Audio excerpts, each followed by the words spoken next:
Thank you, sir. And it really gives me great pleasure to be here at the moment. I thank Raja sir for giving me this opportunity. My name is Mercy, and at this moment I represent Urumi Foundation. And we all are HR professionals, and we have gathered here for a good cause. I know I'm really proud to be a HR, and I really think each one of you are really proud to be HR professionals. So it really matters. We need to applaud ourselves. Can we all give a round of applause to the HR professionals beside us, to us, and around us? Thank you. And what's so special about today, and why am I here on the stage, is I'm going to talk a few words about the Urumi Foundation. They have given me very little time. It's just 15 minutes, and I have 2 videos to play. Without taking much of your precious time, here I go. Urumi Foundation is a non-governmental organization. It focuses on 3 important E's. What is that E all about? Education, environment, and equal opportunity. Why am I addressing the HR professionals? This A is because I have come to a respectful cause. It is called WWAA, Working Women Achievers Award. And why am I talking in front of HR professionals? We all have the opportunity to make a difference in each one of our lives. Be it your employee, be it your contractor, and be it the visitor who comes to the office. That is why that makes me proud being an HR professional. So what's WWA all about? It recognizes the unrecognized people, and we as HR professionals go into a lot of streams and we can meet a lot of people. So this WW, Working Women Achievers Award, recognizes, and I would like to stress upon it again, it recognizes the unrecognized people. Many people, we have conducted this award for the past 2 years, in the year 2017 and 18. Many people from different streams were awarded. That's because it appreciates the fact that they take an extra effort from their normal effort. So it is beyond the call of duty. And we HR professionals meet them every day. Be it a housekeeping person or a courier person, or your superior whom you report to, or the person who's still pregnant and she still makes it a point to come to office with all their efforts.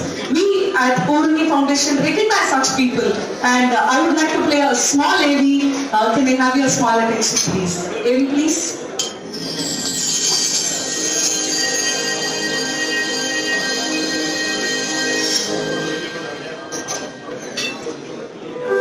Really, it's like another book for me. Urumi has really made it very inspiring in this. Really genuine. Definitely a delightful experience.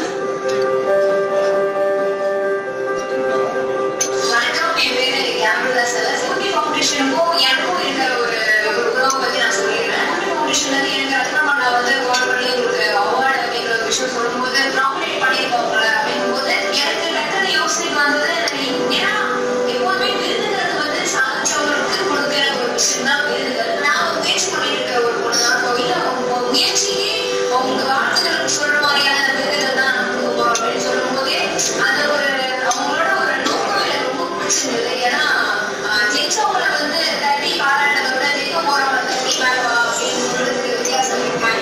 Foundation and I work as a program manager at NIPM. In this world that is obsessed for diversity and inclusion, Urumi Foundation happens to be a combination of recognition on either side.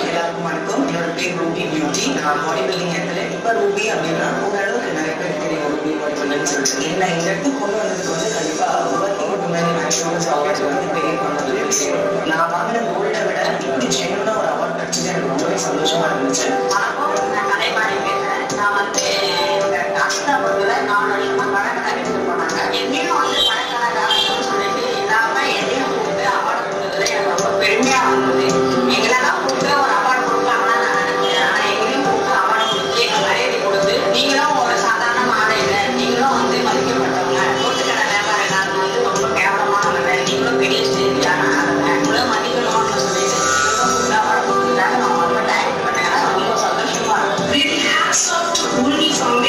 Who has been doing an incredible job of coming out with an exclusive category of award for working women, that is Working Women Achiever Award. And I'm highly privileged and proud to say that I was one of the award winners. winner last year, and I feel Urani has really made it, giving wings and making all such women's dreams come true. Especially the award named Working Women Achievers Award. That itself gives a big boost to the working women across industries. Next,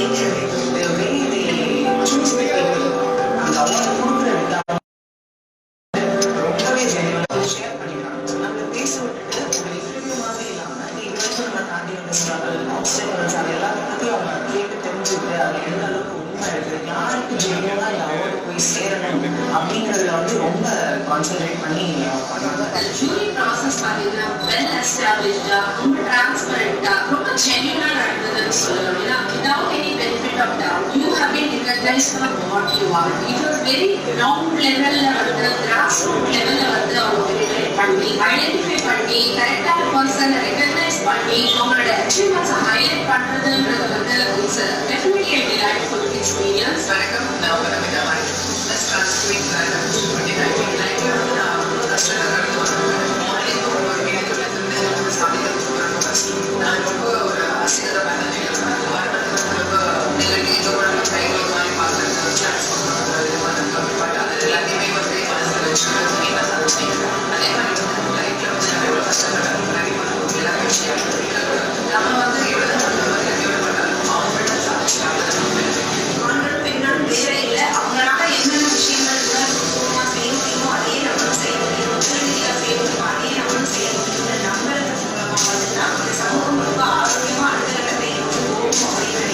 எல்லாரும் சேர்த்து செஞ்சா மட்டும்தான் இந்த மாற்றத்தை ஏற்படுத்த முடியும்னு நான் நம்புறேன். இந்த முயற்சியை நான் ரெடி, நீங்க ரெடியா?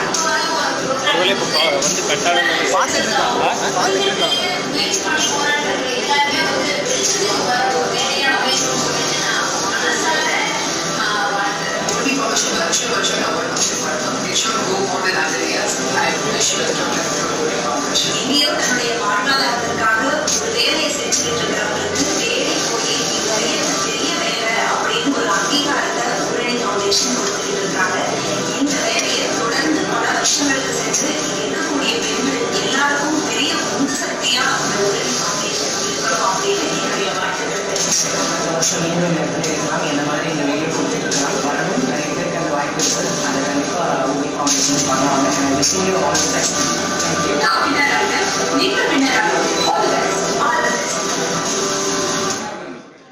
Thank you for the video. நான் இங்க HR professionals மத்தியில இன்னைக்கு ஏன் வந்திருக்கேன் அப்படின்னா, ஒரு HR professionals-ஆ நீங்க ஒருத்தரோட வாழ்க்கையிலும் மாற்றத்தை ஏற்படுத்த முடியும் நான் நம்புறேன். அதனால I'm proud to be an HR professional. நீங்க உங்க பக்கத்துல இருக்கிறவங்க ஒரு சின்ன முயற்சி, ஒரு லிட்டில் புஷ் கொடுத்தா அவங்க நிஜமா இன்னும் முன்னுக்கு வருவாங்க அப்படின்னு நினைச்சீங்கன்னா login to www.uranifoundation.com இந்த லிங்க்ல கிளிக் பண்ணி நீங்க நாமினேட் பண்ணுங்க. உங்களுக்கு இன்னும் ஊரணி ஃபவுண்டேஷனை பத்தி அதிகம் தெரியணும்னா எங்களோட யூடியூப் பேஜ் ஊரணி ஃபவுண்டேஷன் நீங்க சர்ச் பண்ணுங்க. You can find out. Please like, subscribe and share பண்ணுங்க on the YouTube page, Instagram page and LinkedIn and FB. Thank you so much NIPM and thank you so much NIPM and Raja sir for this wonderful opportunity. Thank you Adi Lakshmi ma'am. Thank you.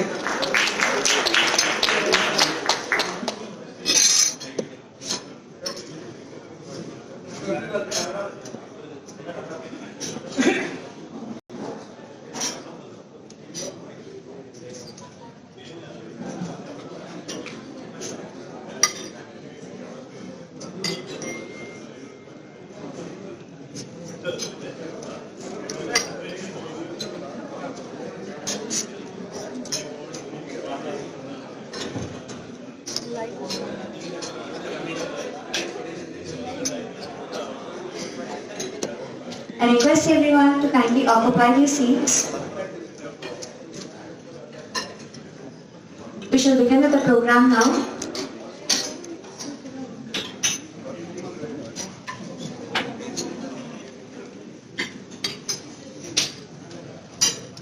When you start each step with a grateful heart. Light illuminates from within.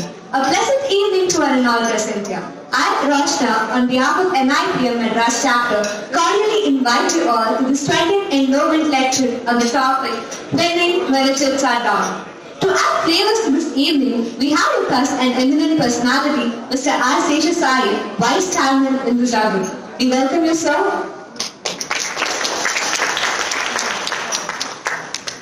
Before we begin the event, I request the dignitaries, Mr. K. Ganesan, Honorary Secretary, Mr. M.H. Raja, Chairman, and Mr. R. Seshasai, Vice Chairman in the Jagu, to occupy their respective places in the dais.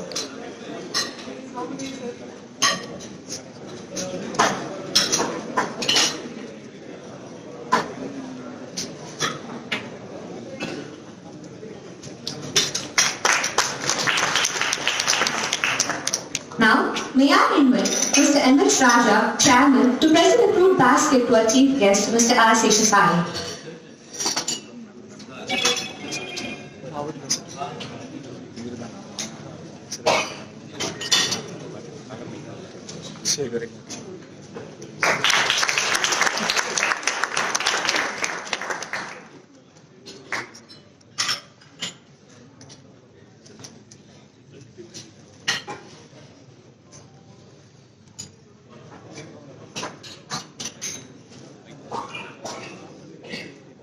As we all know, a smile is a universal welcome. On this note, I request our Chairman, M.H. Raja, to render the welcome address. Good evening. Good evening, ladies and gentlemen. It's been a great pleasure to welcome you all for the NIPM Madras Chapter's 20th Endowment Lecture on a very interesting topic on winning when the chips are down. When you select certain topics, only very few eminent speakers comes to your mind who has really demonstrated that kind of an experience in his career. We have such a great personality, respected Seshasai sir. Sir, thank you very much for joining with us. We are truly humbled by your presence to address our endowment lecture. Friends, you all aware that NIPM is one of the oldest All India body, which has 53 chapters across the country. Chennai is one of the oldest chapter and very vibrant chapter. We have been doing a lot of activities on HR, IR, and Chennai Chennai chapter award is the best second chapter award in this year.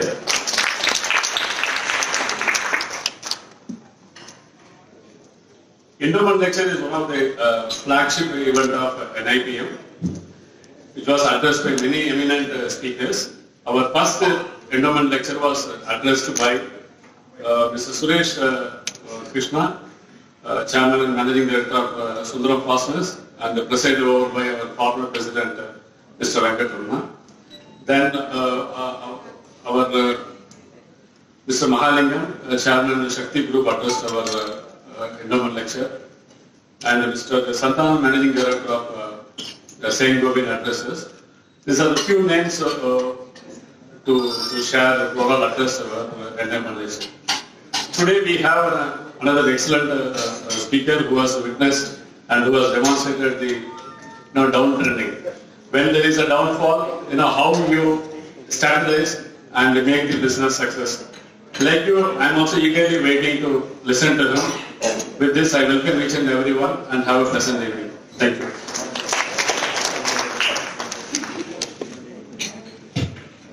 Thank you for the warm welcome, sir. To proceed, I invite Mr. Ganesan, Honorary Secretary, to introduce our respected chief guest, Mr. R. Seshasai.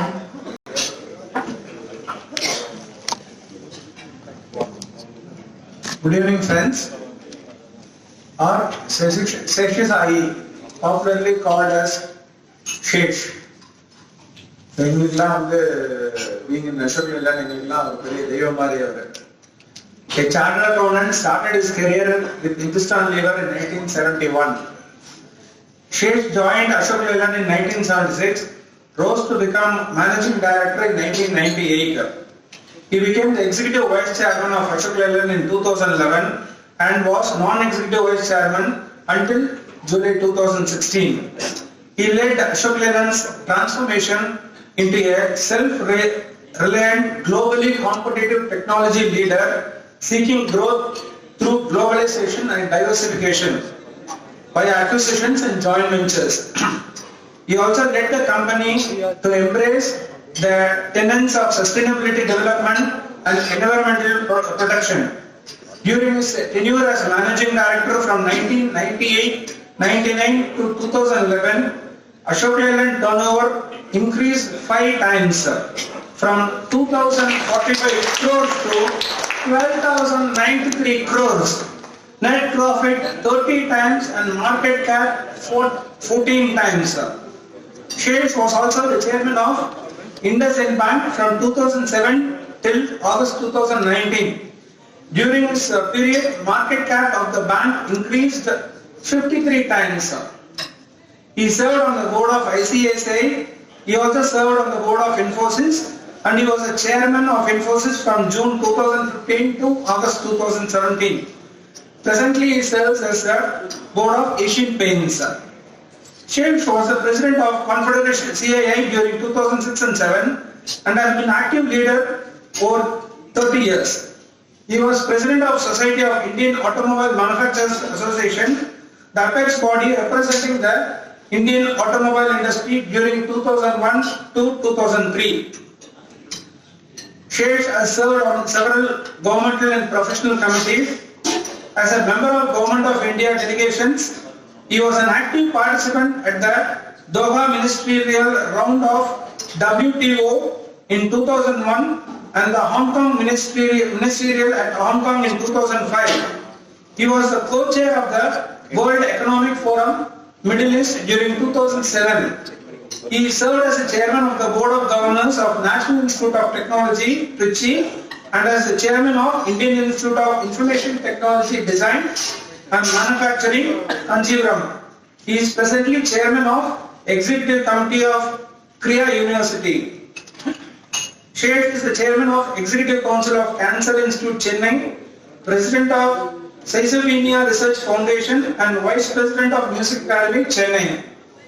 He has won many honors and recognition including the Star of Italian Solidarity Award by the Italian government, Sir Jahangir Gandhi Medal for Industrial and Social Peace by XLRI, Jamshedpur, and the Lifetime Achievement Award by the Institute of Chartered Accountants of India. So these are all the credentials of Mr. Shesh. So, எங்களோட அசோக் லேலண்ட்ல வந்து என்ன சொல்லுவாங்கன்னா, எங்களெல்லாம் வாழ வச்ச தெய்வம். இது என்ன கண்டிப்பா வந்து சொல்லியிருக்காங்க. ஏன்னா எங்களுடைய சீனியர் கலீக் ஜவஹர் இருக்காரு, அவருக்கு நல்லாவே தெரியும். ரொம்ப அசோக் லேலண்ட்ல அந்த காலத்துல வந்து எக்ஸிகியூட்டிவ்ஸ்க்கு ரொம்ப சம்பளம் கம்மி. சார் வந்த பிறகுதான் on par with industrial is rose to the level of, in fact இன்னொன்னு சொல்லுவாங்க, இவரோட பீரியட்ல தான் வந்து அசோக் லேலண்ட்ல இருக்கவங்க பொண்ணு கொடுக்க ஆரம்பிச்சாங்க அப்படின்னா. சோ அதனால வந்து உங்களை வந்து இருக்கிறவங்க கூப்பி வருக வருக என்று வரவேற்று நமஸ்காரம். Thank you.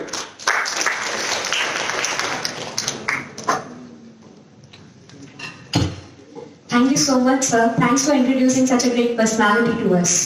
A pessimist sees the difficulty in every opportunity. An optimist sees the opportunity in every difficulty, said Winston Churchill.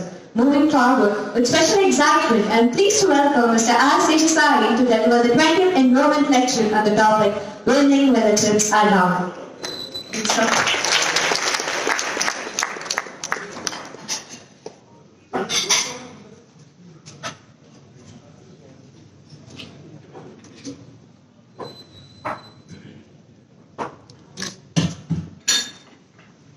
Good evening.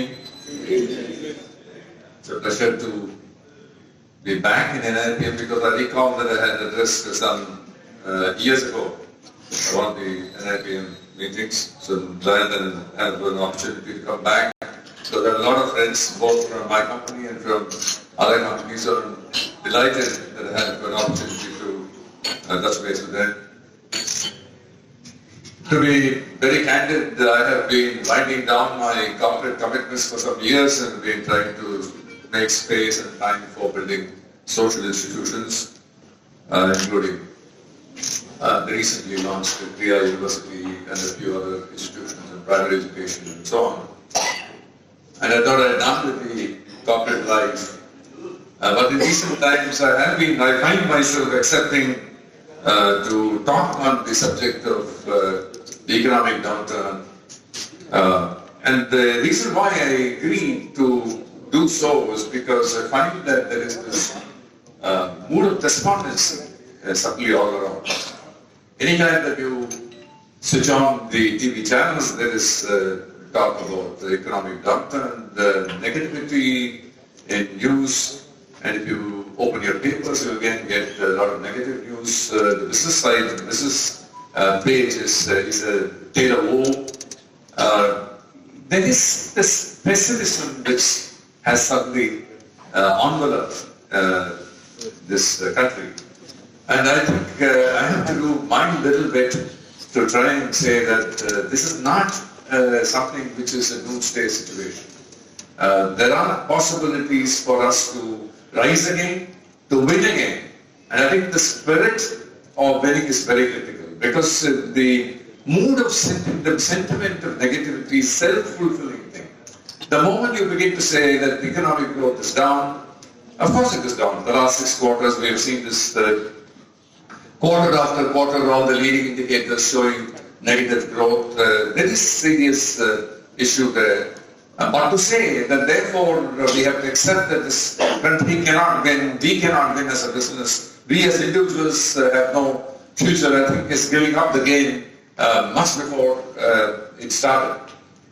It is a self-fulfilling proposition because the moment you begin to say that economic growth is down, therefore I don't want to invest, and if you don't want to invest, there is going to be no demand for capital goods, and if you don't have demand for capital goods, there is no demand for steel or cement, and if there is no demand for steel and cement, then your production goes down, and there is therefore not enough jobs created, therefore not enough demand, and therefore it's a cycle, it's a vicious cycle that we get into. Economic history has taught us one lesson, and that lesson is that whenever the economy is on spiral and moving down, the only thing that can make a change from a vicious cycle to a virtuous cycle, that booster which will take the economy to an escape velocity and go beyond this vicious cycle to become a virtuous cycle is sentiment, good sentiment. We call this with different names, the feel-good factor and so on. Good positive sentiment, the winning idea, that's what makes a difference to the change of mood going from a vicious cycle to a virtuous cycle. And that's the only reason that, at least I think, that let me share with you what I believe, which is that there is scope for winning. Even when things are pretty bad, there is always a scope for winning. And we have to therefore marshal our strength, marshal our enthusiasm and see what is it that's going to make our business grow, what is it that will make us win this game.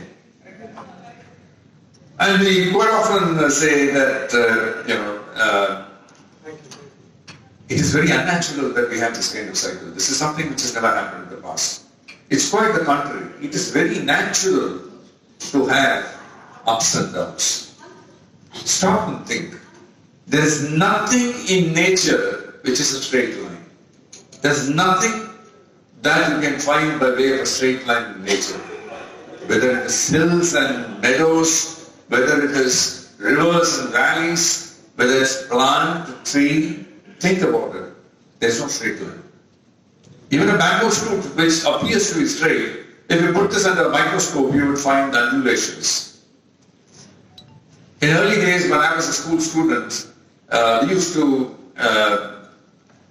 study the rectilinear propagation of light. Light at that time, when I was a school student, we thought that light traveled in a linear way. We now know light doesn't travel in a straight line. Light is waves. Everything is therefore wavy. Everything is up and down. So it is very natural, therefore, to have ups and downs as you can see. And, I come from an industry. I spent 40 years of my life in automotive industry, which is notoriously cyclical. And if things are looking very good, if we had 25-30% growth, we will begin to worry because it can't last. It has to come down. Therefore, we will start preparing for bad times when things are looking very, very good. That's the nature of the industry. And this is not only the commercial vehicle industry. This happens in every other capital goods industry. Now, if I were to plot the growth, the T&V growth of commercial vehicle industry, that traces the contour of that hill. It's not really a hill. I drew that because just to show that you've got natural hills which are there behind, and this is the commercial vehicle industry growth. That also looks like a hill. That's also ups and downs. It's very natural, therefore, to see that things go up and down. So there is no need for us to believe that we are now in a dark tunnel, never able to come out. It just happens all the time. And I can assure you that every time we have a downturn, everybody would say, this is the worst downturn that we have ever seen in history. Only to wait for another 5-7 years and you'll have another worse downturn. Of course, the amplitude of change is increasing. If the amplitude of change was 20% up or down, now maybe it is 40% up or down. But the nature of the cycle has truly not changed. There is therefore also a talk now, is this now a cyclical kind of a change or is it a structural change? You will find a lot of debate happening. Now you find the government saying, you have the finance minister or the commerce minister saying, no, this is just a cycle. Everything will come back next quarter, next year, everything will look up. These things happen, business cycles do happen. And then there are other people who say, no, this is not cyclical. There is structural kind of changes happening in the economy. And therefore, there are issues which are very different to the way that they have behaved in the past cycles. This is a structural change. A structural change could be in terms of the economic policy, it could be in terms of the global trade situation. So these are fundamentally altering kind of situations. And therefore there are structural changes. And there is a debate that goes on. There is a difference. There is a difference between a cyclical change and a structural change. Nature again, you must go to nature, constantly keep going back to nature to draw lessons from nature. Nature also has cyclical changes, nature also has structural changes. Seasons are all cyclical, right? You have a summer, you are following that, an autumn and a winter, and a spring and a summer, so it goes on in cycles. We have cycles in terms of the years. In fact, the Indian ancient thought has always believed in cyclicality. We've always believed that everything goes in a cycle. Even your birth and death goes in a cycle. You have the yugams going in cycle. You have the Krita Yugam, Treta Yugam, Dwapara Yugam, Kali Yugam, and then all over it starts again. There are several Indras. There is one Indra in one cycle and there is another Indra in another cycle. So there are several such cycles. And therefore, it is very cyclical in our very thinking. The Indian ancient concept is that we are a part of a cycle. I recall in one of the downturns, I was interacting with a lot of our employees on the shop floor, and I was saying, what do you have by way of suggestion? So one person came up to me and said, sir, I got a suggestion. I said, what? He said, let's change the logo of Ashok Leyland because it's a wheel and it keeps going up and down, and therefore this is what is causing the cycle. They may have changed the logo, but you can't change the nature. So there are cyclical changes that happen in nature, in seasons, in months, in years, in yugams, everything. But there are also structural changes. You have something happening suddenly which makes continents separate from each other. South America and South Africa were part of one land mass, and something happened some billions of years ago, and then suddenly they separated. Australia and India and a lot of Southeast Asia were all part of one land mass. Something happened, they separated. Himalayas was under the sea, and there was an earthquake, series of earthquakes, and Himalayas rose up. Himalayas is a young mountain.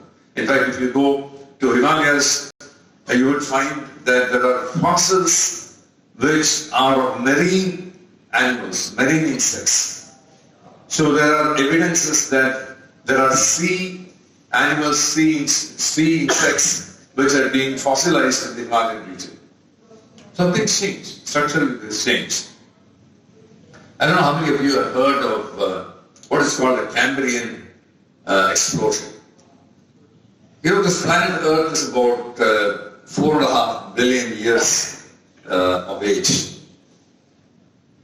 Interestingly, for the first 4 billion years in this Earth, there were only a few tenths of species. You had unicellular organisms, and then you had some multicellular organisms, and then you had a colony of multicellular organisms. This went on for 4 billion years. And then about 540 million years ago, that is in the last, out of the 4.5 billion years, in the last 0.5 billion years, suddenly something happened. And that's called the Cambrian explosion. And scientists, there's several scientific research papers on this, and they discovered suddenly from a few tenths of species, you had millions of species. Suddenly millions of plants, organisms, animals, insects, reptiles. Suddenly there was an explosion. That's called a Cambrian explosion. And it lasted for about 30 billion years. I said, what's the reason for this sudden explosion? Why was it that we only had 10 species, suddenly then became a million species? And then they discovered that 540 million years ago, the organisms developed the eye. The first organisms which developed the eye to see the world resulted in an explosion of millions of species. That was a structural change. When structural change happened, the habitation on the planet Earth became very different to what it was for 4 billion years. When you had landmass getting separated, and you suddenly find that the fish or the sea living organisms suddenly find that water has receded away, that there is no food available in the water anymore, and there's suddenly a landmass coming up. Then the fins became legs. Then they started becoming amphibians, and then they started becoming land animals. There was structural change that happened in the evolution, in the genetic evolution. In fact, those who are interested in genetics, and I'm a great student of very, very deeply interested in genetics, it's amazing to see how genetic evolution has happened through a series of non-linear kind of change. The mutations in genetics happens through non-linear change happening out there. And that's how evolution takes place.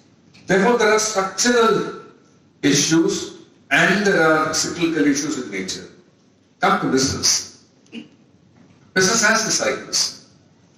Business cycle is a part of business environment. It's a theory taught to you, economic theory taught to you about business cycle. That it is invariably so.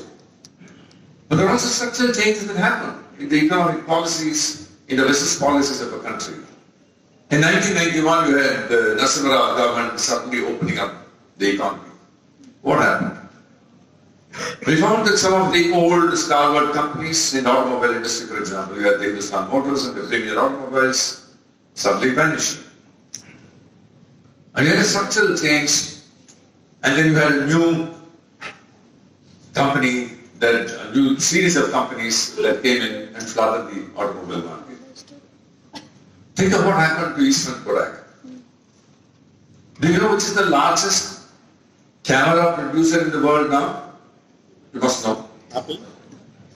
Samsung. Samsung is the largest camera manufacturer, not Eastman Kodak. This is what is called in business language the Eastman Kodak movement. Because a structural change happens in the technology environment, and forever the incumbent manufacturers have been wiped away unless they reinvent themselves. IBM reinvented itself. with the massive computers that they were used to building in the past became completely dinosaurs in the computer field. They quickly transformed themselves, and you now have IBM in cloud computing and so on. So there are these kind of structural changes that happen which alter the scenario. And it is important that a business understands whether the challenge confronting the business is a cyclical change or a structural change. And what types of structural changes are there? I think as practitioners of HR discipline, it is important for all of you to understand the nature of the business challenge that is currently being faced. Like the politicians, you have neither the luxury of saying everything will be fine in the next 2-3 quarters because it may not happen if it's a structural change, or to believe that it's a structural change and therefore it can never come out of it. If it's a structural change, you have to have an appropriate response for it. Typically, a cyclical change requires tactical responses, and the structural change requires strategic responses. A cyclical change, for example, means that you typically start looking at tightening your belt, cost control. We have this usual joke about dusting the circular that you issue or the memo that you issue on cost control. Travel expenses will have to be cut. You will only travel economy. The training will be, expenses will be cut. Stationery will be reused. All this kind of thing. Every time there is a downturn, you can dust the previous downturns circular and then issue it, and it will still be very valid. That's a very tactical way of managing a downturn. A structural downturn on the other, structural change on the other side requires a strategic kind of a response. And when you have that kind of thing, there are structural changes throw up some very, very big losers, but it is important to remember that not every structural change will result in everybody going down. Every structural change results in some new winners coming up, big time new winners coming up. We talked about the automobile industry.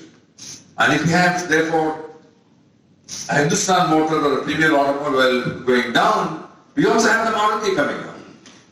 If Eastman Kodak packed up on wind, you had a cell phone manufacturer, smartphone manufacturer on the ascendancy. So every time there is a structural change, there are some time winners. Again, if I go back to evolution and if I go back to nature, the fact that these species today that inhabit the earth are inhabiting the earth only because they've been successful in strategically changing themselves to adapt to a changing environmental condition. Think about it. In the evolution game, it's only the survival of the fittest, right? Any other species which cannot cope with a change in the environment, a structural change in the environment, will have to perish. Every year, a few 100,000 species die, even today, because they can't cope with the change in the environment. But those who succeed because they grow wings, they grow legs, they grow faculties which enable them to conquer the kind of challenging environment that they are raised in, and that's when they succeed. So therefore it is important to remember that when there are this kind of changes happening, big structural changes happening, what is the winning game that you need to have in your business in order to be able to be a successful? So I go back to my topic and say, if you hit the right kind of button, if you know the right kind of strategic answer to the challenge being faced by your business, you can be a big time winner in when the chips are down. Not small. When the chips are down, you really can be a big time winner, provided you know what is it that you want to do strategically to alter the fate that you've dealt with. I'm very fond of the Tao philosophy of Tao. Tao is, as I'm sure most of you know, is a Chinese philosophy that talks about the harmony of the universe. It is somewhat like our Quran. It talks in very pithy 2-line, 3-line, 5-line stanzas, full of meaning. And you can spend several years understanding what is meant by that. And one statement that I really love is this, which you see on the screen. And it simply says that there are curves, they become whole. But it's within you to find out how to make that curve whole. In other words, if there is a hole, a curve has to be interpreted in this context to say that there is a hole. And you can fill up that hole, it will become even. But filling up that is your task. It is internally from you. So this despondency that I was talking about, referring to, saying, oh, the market is down, the economy is down, everything is going bad, and so on, is pushing the problem outside of you to an external world. You can never ever solve the problem if the problem is placed as being outside of you. There is a Shah Rukh Khan statement which I love. And you know, there was this series of advertisements which ran some years ago. And in one of this, Shah Rukh Khan says that I'm not in a traffic jam, I am in a traffic jam. It is, you know, you are not in a traffic jam. It's not as if the traffic jam exists outside you and you are out of that. You are a part of it, right? And therefore we have to solve the problem. You not only are a part of the problem, but you have to be a part of the solution. So it has to come from within. And this, I think, is an extremely powerful statement, particularly when the chips are down. Because the tendency when the chips are down is to look for an external kind of excuse.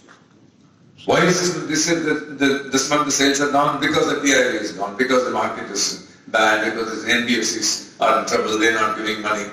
Any time that you start looking at a problem statement as being something external to you, then you can't solve the problem. You got to first internalize the problem. And when that happens, sometimes you need energy to go against the current. What is it that you see in that slide? Anything interesting that you see? Two fish going in the opposite direction. And this is just not an illustration. Actually, there is a species of fish which has been studied in the Pacific Ocean, where you have shoals of fish going in one direction. Suddenly some turn the other way. And interestingly, they found that those who are going along with the current get eaten away by the predators. But some of these clever little fish, the smart ones, they suddenly decide to go the opposite direction. They evade the predators and they go for fresh food. In fact, so much so that there is a Chinese proverb which says that if you go along with the current, you will end up as dead fish. So there is therefore the urge to go in the opposite direction because you think that I don't want to go like everybody else because I find that there is a reason to go. And that takes energy. Swimming against the current, going along with the current doesn't take energy because you swim along with the current. But swimming against the current requires a lot more energy. The higher the tide is, the more forceful the wave, the more energy you require, right? The higher the downturn, the more energy you need, therefore, to go in the opposite direction. And sometimes, the very fact that there is so much of force against you provides you the energy to go against. You know, I'm very fond of a story, and I repeat that quite often.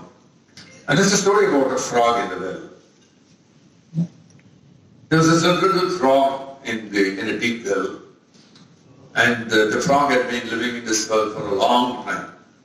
And then he looked up and said, there was this blue sky, and there was this beautiful birds, and the chirping, and the breeze.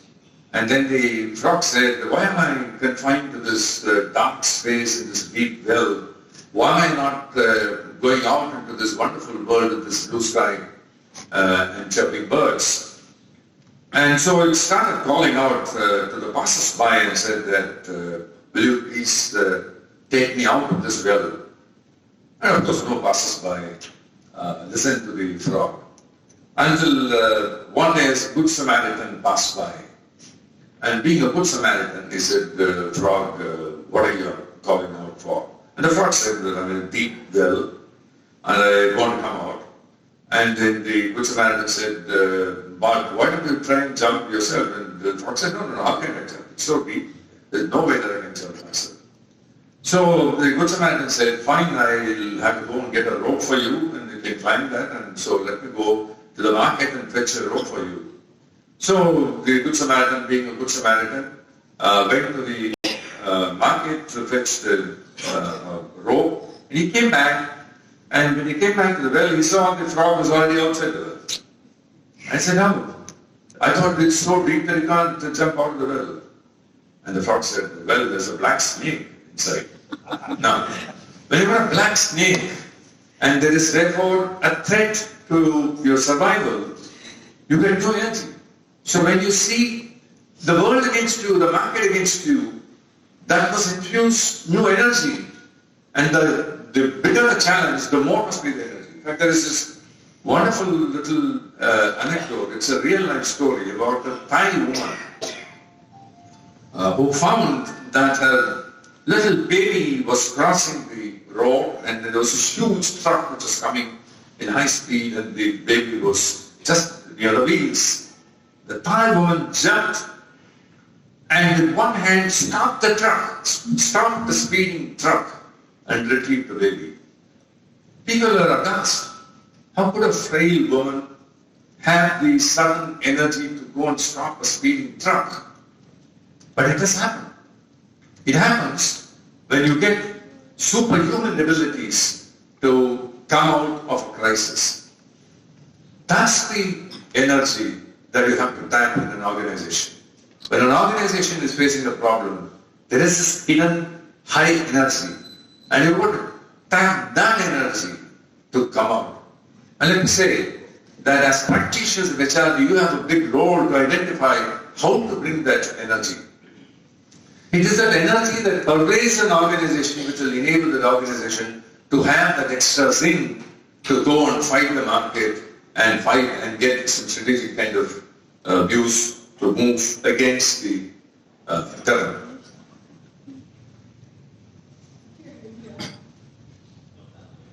There is one caveat which I must, however, mention, and that is the fact that when there are big changes happening in the marketplace, particularly in technology, our tendency is to think that in the short term, the impact of this technology is going to be very high.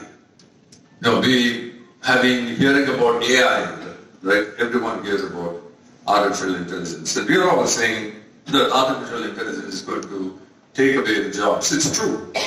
I mean, if I start looking at the banking industry is an intermediation industry. You've got someone depositing money, someone is looking for money, you take money from somebody and then lend it to somebody, that's banking, right? That intermediation is today possible by employing artificial intelligence. In fact, one of the very interesting assignments that Infosys did for one of its clients in Europe when I was associated with a company was risk management in banks using AI, compliance and risk management. Now that's something which traditionally you would think can only be done by human intelligence.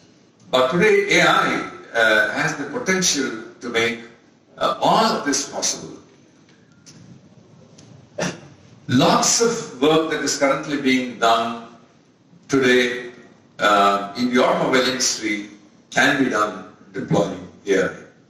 Well, lots of things which can be done today in the stock market can be done by AI. In fact, the fact is today the stock market, I don't know how many of you know, the stock market transactions, the buy-sell transactions in the stock market today have more transactions driven by algorithms than by human instructions. That's the truth today. So it's already there. But we tend sometimes to overestimate the impact. Timing is important. Now, what do you think was the year in which internet was invented? Any guess? When was the first internet? 1730. Absolutely no. It's 1960. ARPANET was 1960. And you know when you have had the first, we have all been used to iPads now for the last maybe 7-8 years. When was the first iPad designed, invented? Any guess?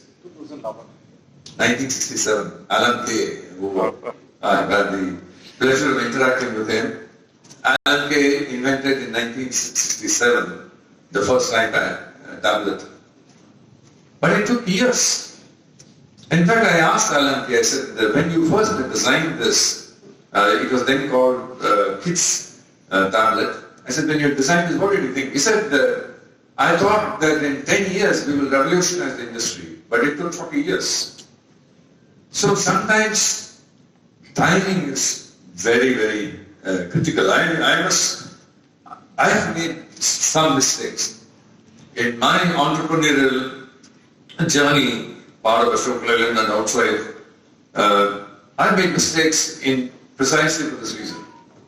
I think it was 99 or 2000 that I started a company, a part of Ashok Leyland, which was the Uber for commercial vehicles.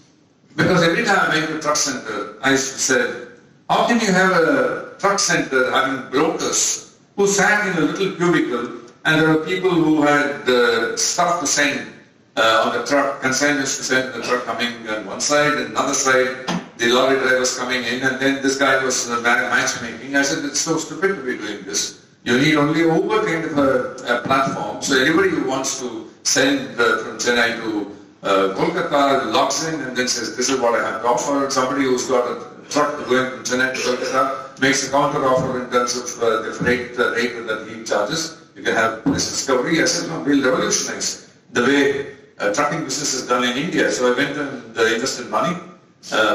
And we opened some 150 kiosks because those days we did not have mobile phones or people are not savvy with tablets, not tablets actually. So I had a kiosk with somebody sitting in front of a desktop and doing the matchmaking. But we lost money. I mean, those are not the days when I would have got funding from investors who would fund like an Uber or an Amazon, no matter whether they make profit or loss. So we did not have the luxury of venture capital. I had to take money from Ashok Leyland, and I said no. At one point in time, I said no, I cannot take the shareholders for granted. I'll close down. Why did I do that at that point of time? Because I overestimated the impact. The timing was not right. I was far too ahead of the curve. So sometimes you have to judge the timing correct. In technology particularly, it's very important to say when this technology is going to make an impact. There is a tipping point. When that tipping point comes, suddenly mobile phones take off. When tipping points come, suddenly handheld tablets take off. It is that tipping point judgment which I think is very critical. And you need to have an insight, you have a detailed understanding of the dynamics of this kind of technology in socializing it. Now, I just put down this to say that there are quite a few industry segments which are still flourishing despite a downturn. Electric vehicles. You certainly see there is a lot of this interest in electric vehicles. In fact, I was just now talking to my colleagues from Ashok Leyland on electric vehicles. Interestingly, electric vehicles have been around for a very, very long time. Battery as energy storage device, and therefore something which will provide the motive power to an automobile has been as a concept for many, many decades. But it has not yet become commercially viable. But it will become commercially viable. In fact, I was just reminded when I was talking that we have probably a very near point when electric vehicles is going to become completely viable for the reasons of technology change. There's an interesting guy. Thanks for reminding me about it just now when we were talking. This guy is called Good Enough. Very, very interesting person. Good Enough is 97 years old. He won the Nobel Prize for Physics last year, in 2019. He won the Nobel Prize at the age of 97. And a few months ago, and I've been tracking him for many years now, and the work that he does in his laboratory, because it is very interesting from the point of view of technology on electric vehicles. And some months ago, he declared that he has developed a glass electrolyte for battery technology. Some of you, I don't know how many of you track that, but some years ago, anyone talked about glass electrolytes would have been simply being dismissed as being crazy, because it is purely from physics point of view, it's not a possible thing. But he has done that, and that makes a huge difference to the energy density of the battery and also its ability to store power. And therefore, you can see the electric vehicle industry is suddenly moving. Fintech, as I said, if you take a PayPal, you take any of these credit monthly and so on and so forth, you have all these fintechs now suddenly coming up and completely chipping away the banking business. You can have a credit dispensing kind of a fintech, you can have a deposit mobilizing fintech, you can go and say policybazaar.com and then choose the policy that you require. And in fact, today there are digital banks which have just now started becoming viable, both in Europe and US. In fact, if you look at US and look at financial services in US, insurance has become pretty much a digital business. So they've got a lot of these fintechs now suddenly registering a good growth. So banking business or NBFCs are wondering what can we do in this kind of market situation when the chips are all down? The answer is, there is a strategic answer that we have. You should become a fintech, because today the market is ripe for getting a fintech to develop. And you've got the digital technology and you've got mobility as a service. All of this are registering high double-digit growth and globally. Therefore, in a situation where chips are still down, you have opportunities, strategic kind of responses to your business to see how you can become a winner. I picked up these two companies because in the very same period when everybody was complaining about market downturn, these two companies in the first quarter of this year registered some phenomenal growth. Since I happen to be on the Asian Paints board, I can tell you that the way that the cyclicality of the market was tackled was a lesson. And similarly, you have that's a company that faced a cyclical challenge. And you have a Bajaj Fintech which faced a structural challenge or a structural opportunity. And the way that Bajaj Finance, Finserv have integrated Fintech into their operations is wonderful. And it is because that they have been able to weave in the Fintech opportunities as a part of the Finserv business that they have had some phenomenal kind of growth rates. Now there are sometimes multiple kind of challenges coming in, and I would again take the example of commercial vehicle industry. There are disruptive technologies. You have onboard electronics which give you an opportunity.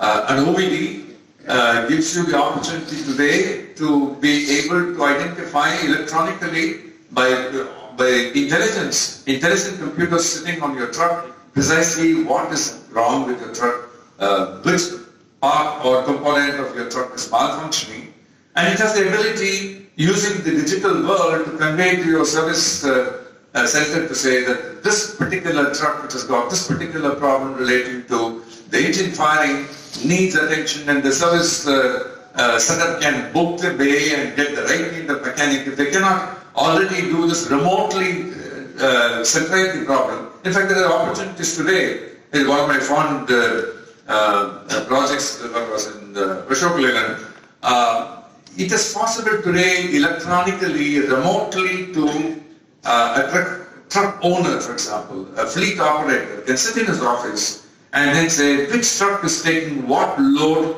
and what kind of a road it is traveling, and set technologically, remotely set the fuel injection in order to get the best fuel efficiency. Technology exists today. It may not happen immediately, but technology exists today. And it will have to be harnessed in order to be able to get a strategic kind of an advantage over competition. On-time propulsion, which is again electric, CNG, and so on. And not perhaps as much in the commercial vehicles industry, but mobility as a service, particularly in cars. You know, we had this finance minister saying that the cars are gone because people are using Uber. It's not far from truth. The fact that mobility as a service has come to stay is making certainly a dent in terms of the habits of purchase by the youth, by the millennials. In fact, in the US, 40 years ago, 50 years ago, owning a car, the type of car that you drove was your statement, your style statement.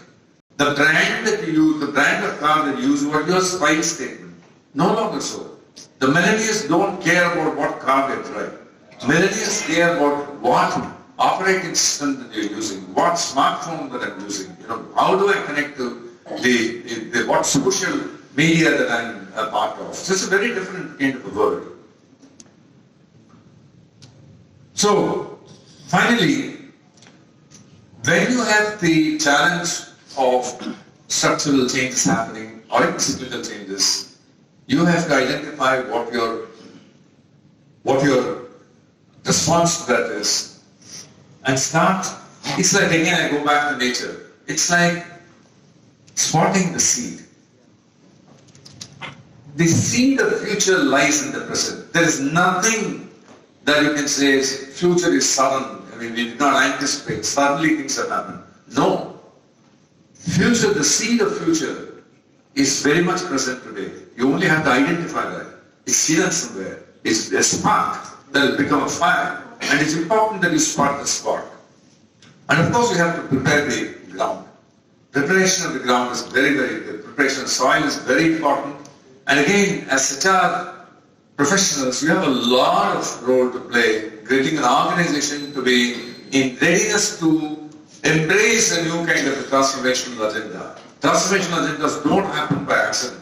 They require systematic preparation. And timing, the sowing, which as I said, timing is very critical. Sometimes you can be ahead of the curve, sometimes you lose again by being behind the curve. And of course, nurturing the plant, that's critical, and that's how when you see the growth of the tree happening. You see the redwood tree at the far end there. That's an interesting tree. It's called sequoia. These redwood trees grow in the western US. They're large natural parks which have huge redwood trees. The redwood trees live for 1500 to 2000 years. That's the age of the redwood tree. And you know what? They grow up to 150 meters. The tallest redwood tree, the largest redwood tree, you can see, in fact, some of the pictures, the redwood tree would have been carved in the middle and a car can go through. The trunk is so big. And they grow so tall, 450 feet, 500 feet, right, 150 meters. Live for 1500 years. And can you guess what should be the root? How deep the root should be for a tree that is 450 meters, 450 feet? Any guess? 1,000 feet. 1,000 feet? Any other guess? 2 kilometers. Sorry? They are 4 feet. 4 feet. They are 4 feet. 4 to 5 feet. Unbelievable. Why? Because in a redwood tree, the roots are all connected with each other. So there is a colony of redwood trees, right? And they stand with this connection, interconnection. And the lesson that I got when I looked at that tree some years ago when I was there in that part was that's an organizational lesson. Because when you've got a challenge, you've got to grow tall and grow long, and you've got a challenge. By the way, redwood trees are often consumed by forest fires. And forest fires burn for several days. You've seen some of this news reports of forest fires. And for a long time, people used to think forest fires are bad.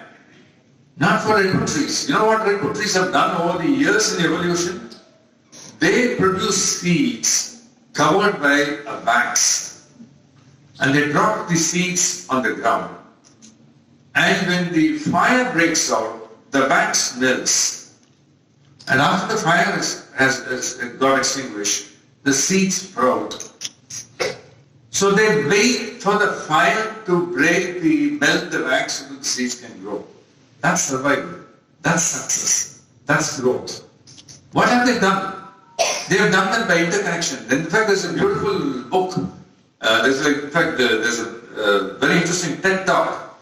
And the TED Talk is about how trees communicate to each other, particularly the redwood trees. They're large natural parks, and you've got thousands of redwood trees, sequoia trees. And if pest attacks in one tree, they immediately send signals to all the other trees. And they pump proteins. And all the other trees start with these proteins to fight the pest. That's a colony approach.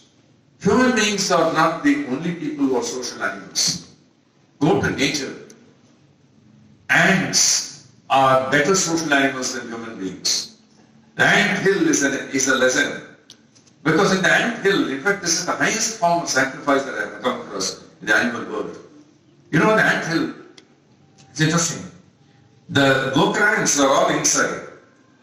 When the ants become old, they go out and lie on the outer side, the outer skin of the hill. Why? Because they offer themselves as prey to the predators, so that the young, energetic ones are preserved inside. That's the level of social commitment they have. Interconnection, therefore, is the key message. If you want to face a cyclical challenge or a structural challenge or a transformational agenda, no organization can work unless there is interconnection. They work as a team. And that's the agenda for HR professionals like you. Thank you very much.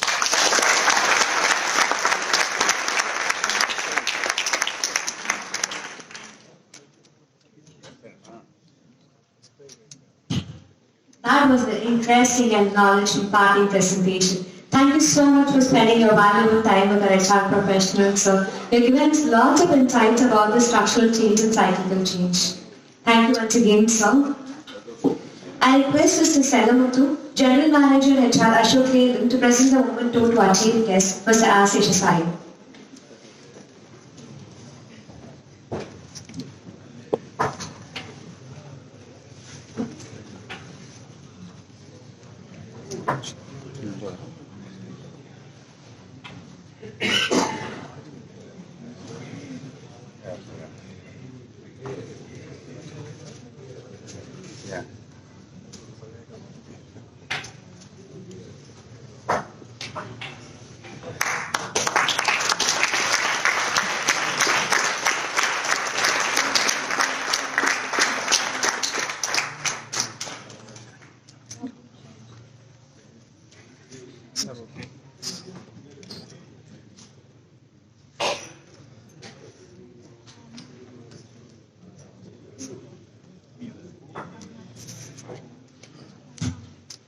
A good event never ends. It's just take a pause and keeps us all waiting for the next. So coming to the end, I request Mr. Matthew, Additional Secretary, to propose the vote of thanks.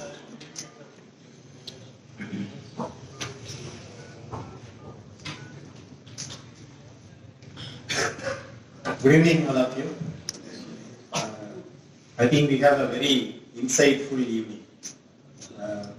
Very thoughtful and very simple and a very exemplary presentation we had today, this evening, from our chief guest, Mr. Sesha Sai.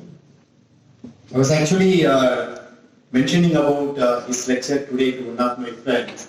Immediately said, "Oh, that man, you should watch his presentation. At this experience and age, he spent so much of time to prepare, and there is a standard," he said, and I witnessed. I think we all have wonderful standard, and we brought the spirit of winning and a good positive sentiment, and how to tackle, more than tackle, strategic approach which we need.